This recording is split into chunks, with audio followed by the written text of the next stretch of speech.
Y el texto que escogí para esta noche es el capítulo 11 de Hebreos, versículo 4. Por la fe, Abel ofreció a Dios más excelente sacrificio que Caín. Esa es la primera parte y me voy a detener aquí. Por la fe, Abel ofreció a Dios excelente sacrificio. Por la fe.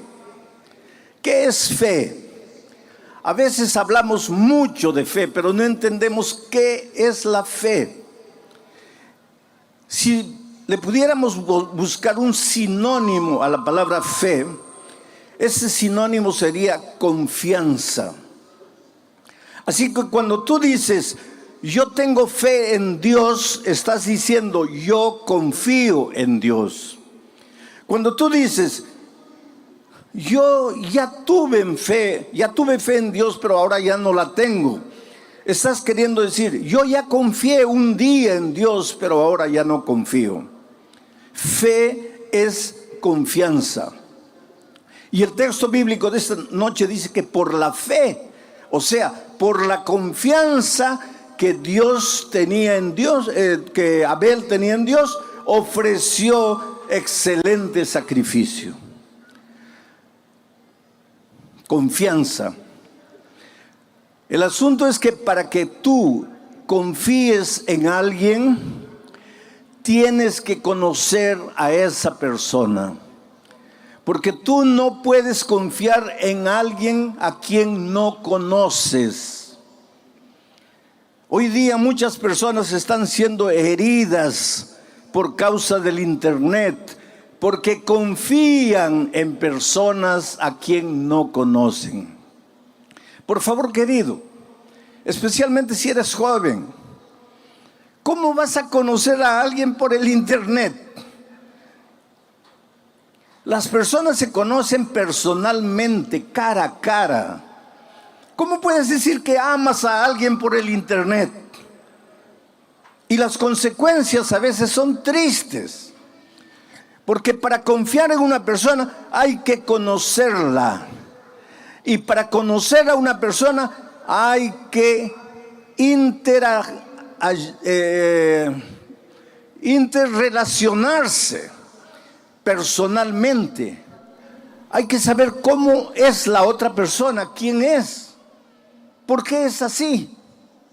Hay que conocer, y para conocer a una persona hay que pasar tiempo con esa persona, porque si tú no pasas tiempo con una persona no la puedes conocer, y si no la puedes conocer no puedes confiar en ella, y si no confías en ella no tienes fe.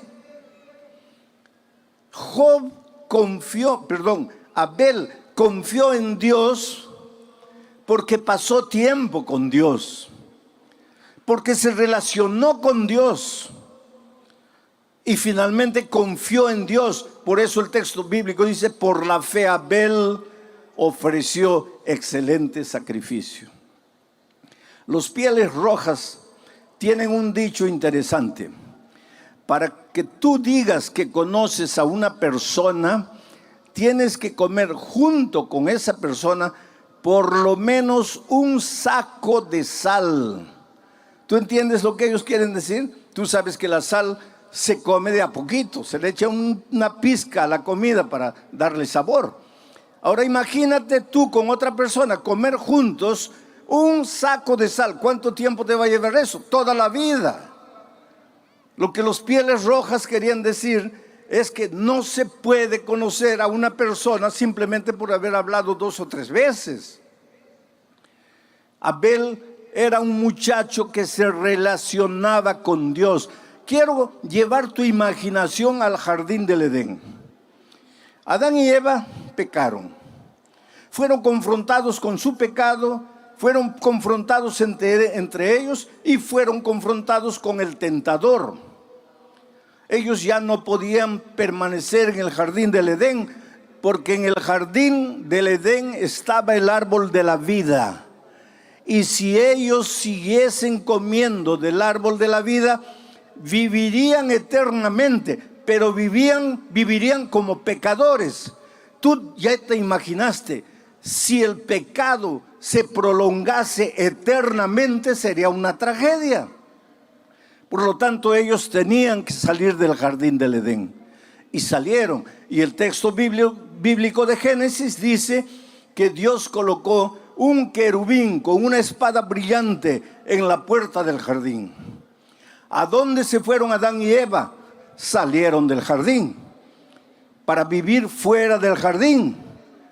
Se alejaron de Dios, pero podían ver el jardín y podían ver al ángel guardián del jardín. Y cuando Caín y Abel nacieron, Adán y Eva los llevaban de pequeñitos a la frontera del jardín y de lejos les mostraban a los hijos y les decían: nosotros vivíamos allí, éramos felices, éramos perfectos, no había dolor, no había calor, no había frío, no había necesidad. El trabajo no era pesado como ahora para nosotros. Todo era paz, todo era armonía. Y seguramente que los hijitos le preguntaban: ¿y por qué ustedes salieron de ahí? Y ellos con lágrimas en los ojos les explicaban: es que nosotros hicimos algo que no debíamos hacer. Dios nos había dicho que podíamos comer de cualquier árbol del jardín, menos del árbol del conocimiento del bien y del mal, y nosotros comimos. Y tuvimos que salir porque el pecado tiene consecuencias.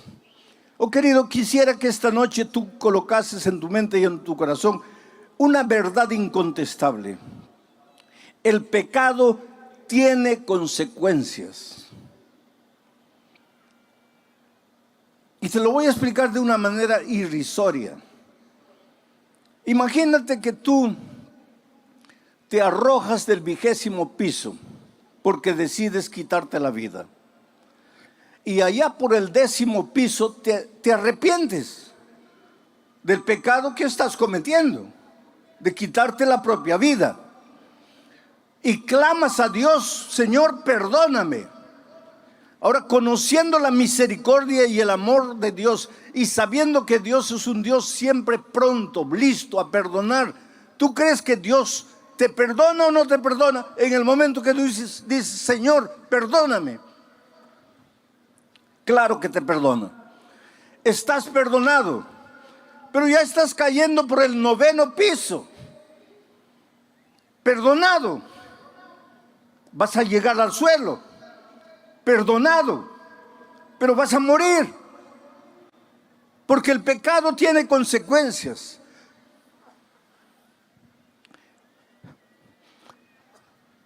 Yo siempre digo una cosa: Dios te perdona.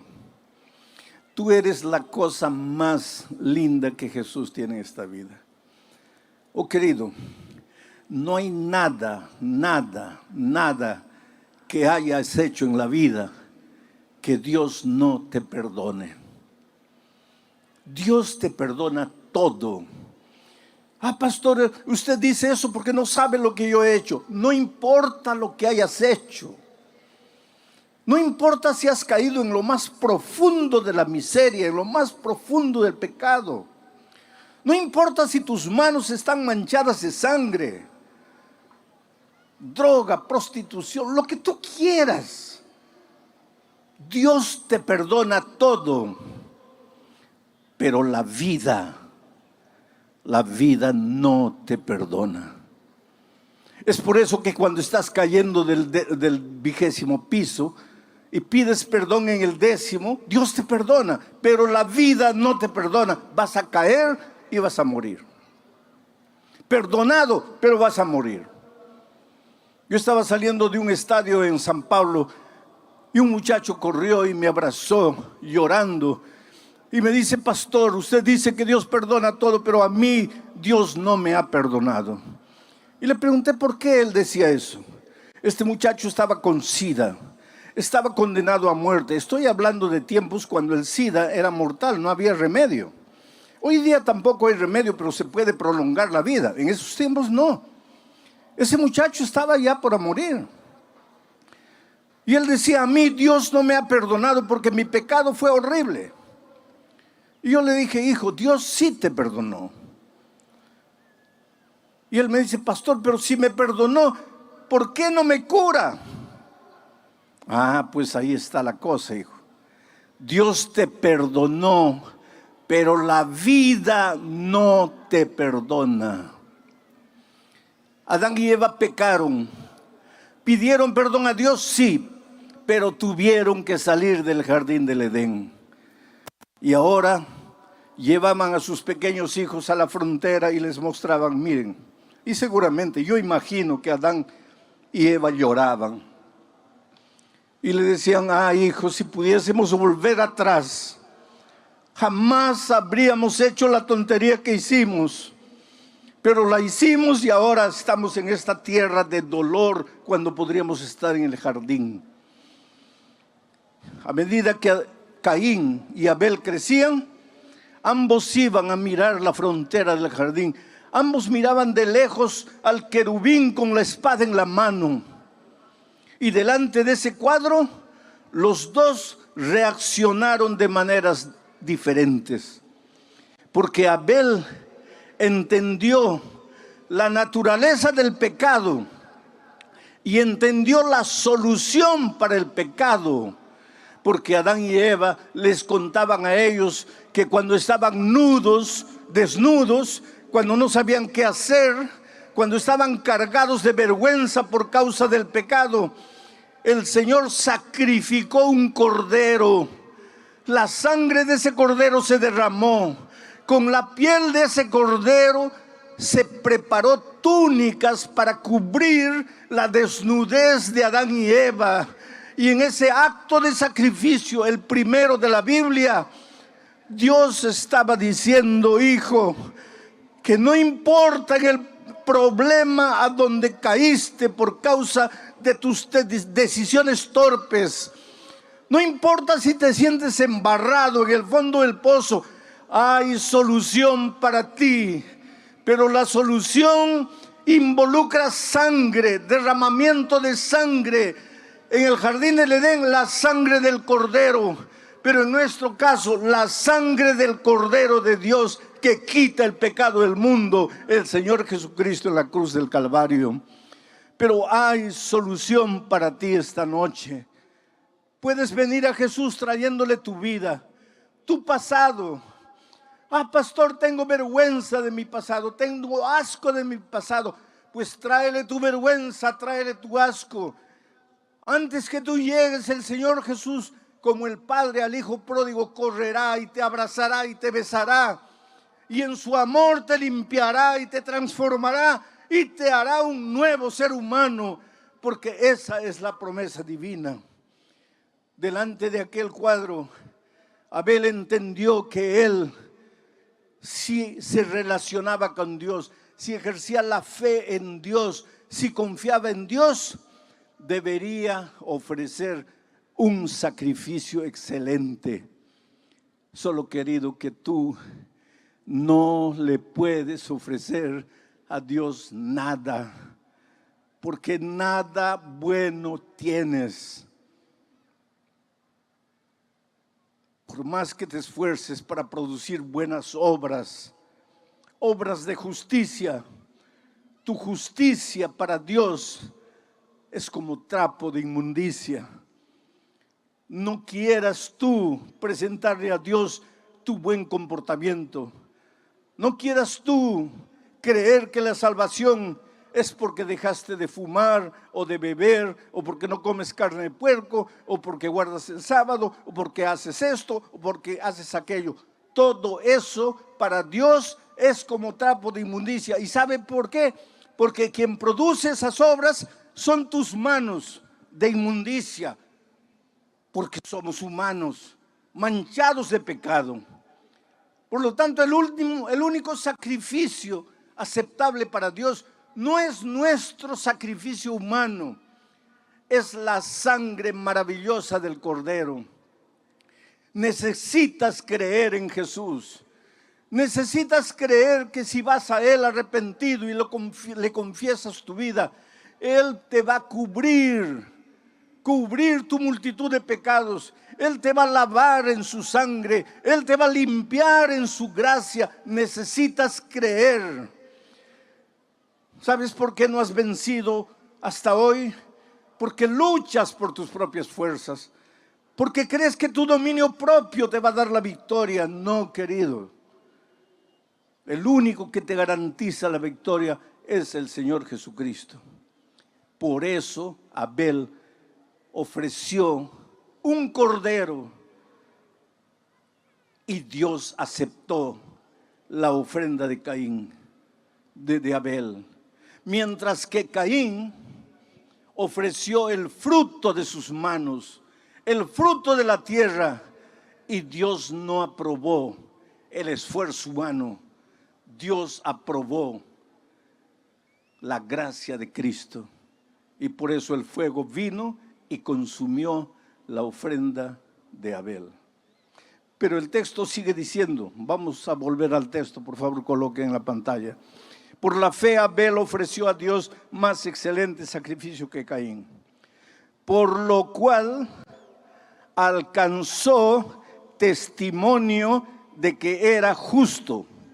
Esa es la parte que voy a desarrollar ahora. Por lo cual alcanzó testimonio de que era justo. ¿Quién alcanzó el testimonio de que era justo? Abel. ¿Y quién dio el testimonio de que era justo? Dios. ¿Y por qué Dios dio en favor de Abel el testimonio de que era justo? Porque él ofreció un cordero, la gracia maravillosa de Jesucristo. Nota que el texto, pueden sacar el texto, no dice que Abel se declaró justo, porque el justo nunca cree que es justo. El verdadero justo siempre se siente pecador. Yo me preocupo cuando veo a algún cristiano que se siente justo, o por lo menos se siente con el derecho de acusar al pecador, de mirar al pecador, de juzgar al pecador. ¿Qué derecho tienes tú de apuntar el pecado de tu hermano? Mira la viga de tus ojos, no mires la paja del ojo de tu hermano. Tú no eres justo. Abel no dijo, yo soy justo porque Dios aprobó mi sacrificio, sino que Dios dio testimonio de que era justo. Dios el justo. Ahora hay una cosa. Abel llevó un cordero, creyó en la sangre de Jesús, creyó en la gracia de Jesucristo, pero enseguida Dios dijo, este hombre es justo. Justo es aquel que anda en la justicia. Justo es aquel que hace obras de justicia. Pero Abel no hizo las obras de justicia con sus esfuerzos propios. Abel obró las obras de justicia porque creyó en la gracia maravillosa de Cristo. Por favor, nunca pienses que tú puedes salvarte por tus obras de justicia humana. Pero tampoco pienses que porque eres salvo por la gracia de Cristo, puedes vivir como tú quieres. No. A partir del momento en que Jesús te limpia, te purifica de tus pecados, te prepara para andar en las obras de justicia. Porque Dios es un Dios justo y quiere que sus hijos caminen por los caminos de justicia. Por eso en el Salmo 23, David dice que el buen pastor conduce a su rebaño por las veredas de justicia. ¿Y dónde encuentras tú el concepto de la justicia desarrollado? En la palabra de Dios. ¿Quieres saber en qué consiste la justicia? Ve a la Biblia, estudia la Biblia. Encuentra lo que Dios desea de ti, lo que Dios te pide. y haz lo que Dios te pide, no para salvarte, sino porque has sido transformado por la gracia de Cristo y ahora te deleitas en hacer su voluntad. Es por eso que cuando Jesús estuvo en esta tierra, miró y dijo: si me amáis, si ustedes dicen que me aman, si ustedes dicen que yo soy la cosa más linda que ustedes tienen, entonces guarden mis mandamientos, hagan mis obras en justicia, anden en mis caminos. ¿Por qué los seres humanos creemos que la gracia está separada de las obras? ¿Por qué pensamos que el que se salva por la gracia no tiene que realizar buenas obras? ¿O por qué hay cristianos que piensan que la gracia es barata, que las obras son las importantes? Pero si es tan simple de entender. Cristo te salva por su gracia, pero lógicamente que ahora has sido salvo por la gracia, tienes que andar en sus caminos, tienes que hacer su voluntad, tienes que obrar obras de justicia. Ahora, ¿cuál es el sacrificio que tú tienes que entregar al Señor Jesucristo? El sacrificio de Abel fue perfecto. ¿Cuál es tu sacrificio? Romanos, voy a pedir que salten al texto de Romanos capítulo 12, versículo 1. Quiero leer aquí. Romanos capítulo 12, versículos 1 y 2.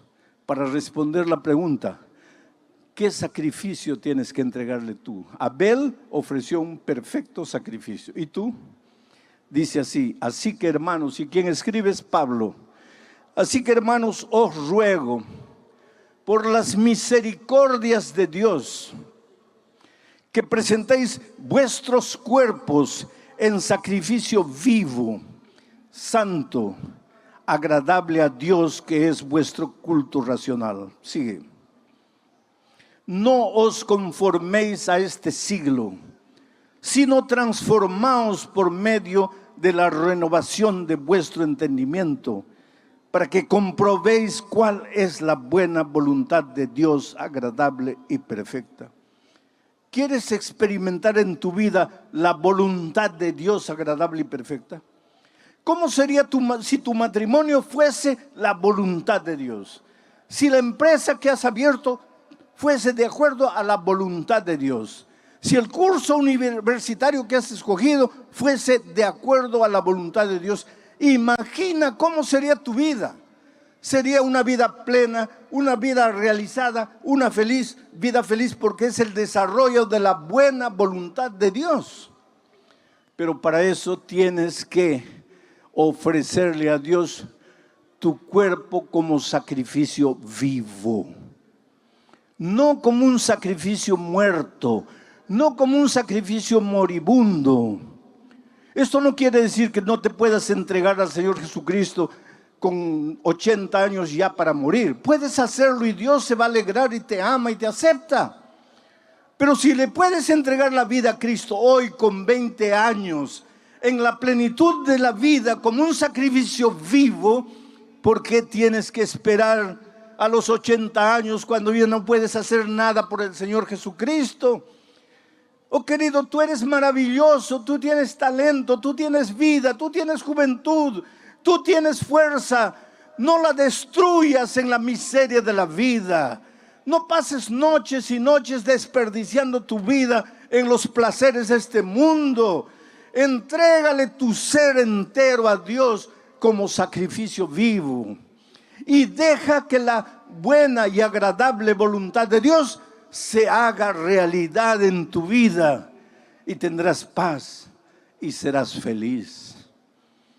Yo me acuerdo de una historia triste de una abogada que comenzó a sentirse mal y fue al médico. Y el médico, después de unos exámenes, le dijo: estás con SIDA. Pero ella nunca le había sido infiel al esposo. ¿Cómo podría estar contagiada de SIDA? Evidentemente el esposo había traído esa enfermedad a la familia. Pero cuando la abogada recibió el diagnóstico de que estaba con SIDA, el consultorio de la médica era a las orillas del mar de Copacabana. Ella salió con el papel en la mano, caminó hasta la playa, se sentó en la arena y recordó toda su vida. Solo había tenido un hombre en la vida, su esposo. Habían comenzado a flirtear cuando tenían 12, 13 años. Comenzaron a enamorar a los 15 años contra la voluntad de los padres. Ella le repetía desde la ventana las palabras de una poesía que muchos de ustedes conocen. Quítate de la ventana, chiquillo loco, que mi madre no te quiere, ni yo tampoco. Pero el muchacho insistía y la conquistó. Y a los 15 años de edad empezaron a enamorar.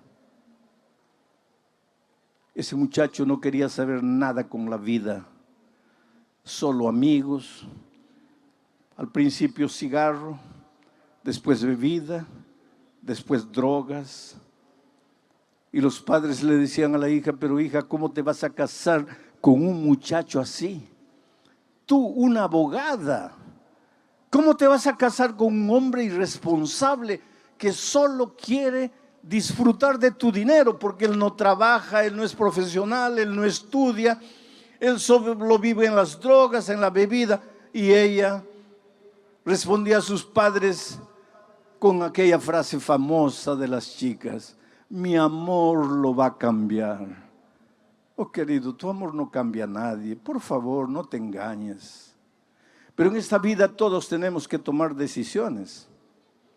Caín tomó una decisión errada, Abel tomó la decisión correcta.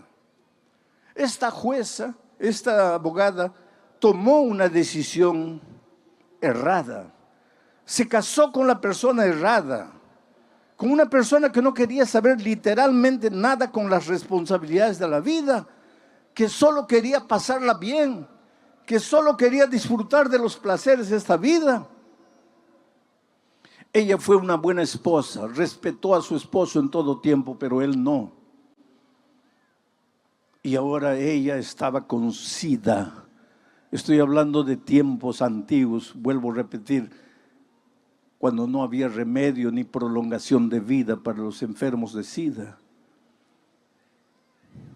Ella volvió para la casa. Él no estaba. Ella esperó hasta las 11 de la noche. Él no llegaba. Ella sentada en la sala, cuando a medianoche él apareció.